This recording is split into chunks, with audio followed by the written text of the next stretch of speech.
નમસ્કાર, હું કશિશ અને આપ જોઈ રહ્યા છો સ્પાર્ક ટુડે ન્યૂઝ। વડોદરાના આજવા રોડ એકતાનગરના મરાઠી મહોલ્લામાં પાણી પ્રશ્ને સ્થાનિકોએ નારાજગી દર્શાવી હતી। આજવા રોડ પર એકતાનગર મરાઠી મહોલ્લામાં પાણીની બૂમો ઉઠી છે। છેલ્લા 35 વર્ષથી પાણીની માંગ રહીશો કરી રહ્યા છે।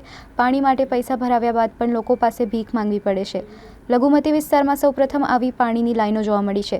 મત લેવા હાથ અને પગ જોડતા ભાજપના કાઉન્સિલરો મદદે ન આવ્યા હોવાના નાગરિકોએ આક્ષેપ કર્યા છે। લઘુમતીના ઘરેથી પાણીની પાઇપ લઈ પાણીના પીપળા ભરવા પડે છે। મરાઠી મહિલામાં રહું છું, ત્યાં લગભગ 15 વર્ષથી પાણીની સમસ્યા છે। લગભગ હમણાં 5-6 મહિનાથી પાણીની લાઈનો તો આવી જ ગઈ છે। એ બાજુ 51 સાઈડ મોમેડનના મહેલામાં આવી ગઈ છે, આ બાજુ અમારા સામેની લાઈનમાં પણ આવી ગઈ છે, પણ અમારા 2-3 લાઈનમાં છે, હજુ ખોદવા નહીં આવતા। લોકોએ ઘરવેરો ભર્યો છે, પ્લસ પૈસા ભર્યા છે, તો પણ એ લોકો આ બાજુ જોવા નહીં આવતા। રોજે બધી લેડીઝો જઈને અપીલ કરે છે કે તમે લોકો ફોડવા કેમ નહીં આવતા। એ લોકો બહાના બતાયા કરે છે કે તમે ગટર લાઈનો ભરેલી છે, અમે શું કરીએ? ગટર લાઈનો ખાલી કરાવો, પછી અમે ફોડવા આવીશું।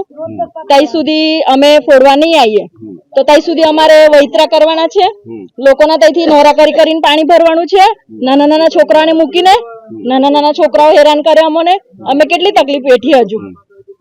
એટલા માટે કોર્પોરેટરને મારી એટલી જ વિનંતી છે કે જલ્દીથી જલ્દી અમારી પાણીની સુવિધાઓ દૂર કરે અને અમને રોડ રસ્તાનું કમ્પ્લીટ કરી આપે। ભારતીબેન, એકતાનગર અમ્બેડકરનગર મરાઠી મહેલો।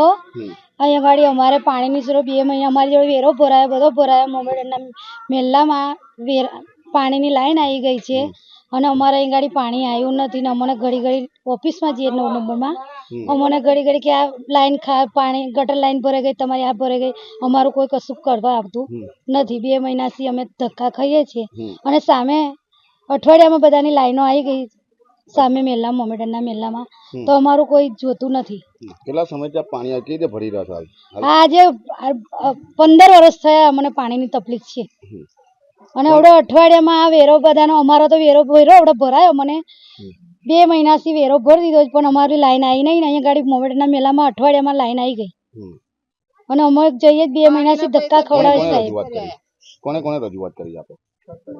અમે બધા તાત્કાલિક બધાને ત્યાં ગાડી ગયા છે, ઓફિસમાં બધાને કરી છે। હાલ કેટલી તકલીફ પડી રહી? બહુ તકલીફ પડે છે અમને, તકલીફ ખાસી। ટેન્કર વાળા બી નહીં આવતા, ત્યાં બધે જ જઈએ છીએ અમે, પાણીની ટાંકીએ જઈએ, બધે જઈએ, કોઈ આવતું નહીં અહીં ગાડી। ટેન્કરો બી તમારા રસ્તા ખરાબ છે એવું કે અમે કઈ રીતના આવીએ એકતાનગરમાં। શું નામ તમારું બેન? ઉષાબેન।